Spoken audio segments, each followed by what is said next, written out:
catch the thieves, you're asked to call the Sheboygan County Sheriff's Department. A fire breaks out at a Southside home. As firefighters rush in, the family dog rushes out and goes missing. Well, 6 days later, she's found, and that is where this story takes another turn. Fox 6's Brandon Cruz takes it from here. She's just loving.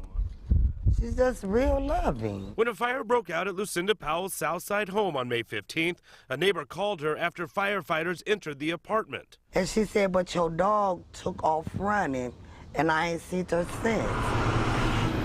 Days later, Powell's niece began looking for Lovely on the Milwaukee Area Domestic Animal Control Commission's, or MADAC's, website. She ID'd the dog off a picture on our internet site. But according to John McDowell of MADAC, this is where the story gets a little more complicated. She actually picked out the wrong dog. She called subsequent to that and identified a different dog, apparently. A dog that looked like Lovely had been found 6 days after the fire and nearly 6 miles away on Milwaukee's north side, near the Metcalf School on North Avenue. Officially, she never came down here to identify. We don't positively put somebody on a record as an owner unless they come down to identify it. My niece went down there. They wouldn't even let her back there. The family and MADAC say the bill for the dog was $286. We was trying to get it together, but then it was like, well, why should we even have to pay that? MADAC says nobody came by to identify the dog or pay.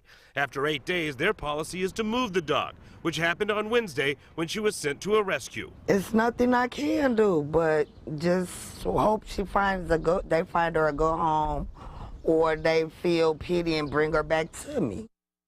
MADAC says that because nobody came down to identify the dog, they could not release it to the family. Now, the family says they will try to find Lovely and go through the process of adopting her back again.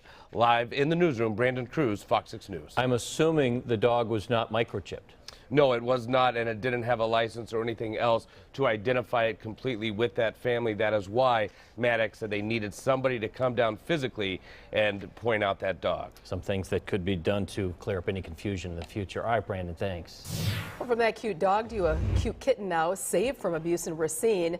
Well, that kitten now has a new family. 11-week-old June was brought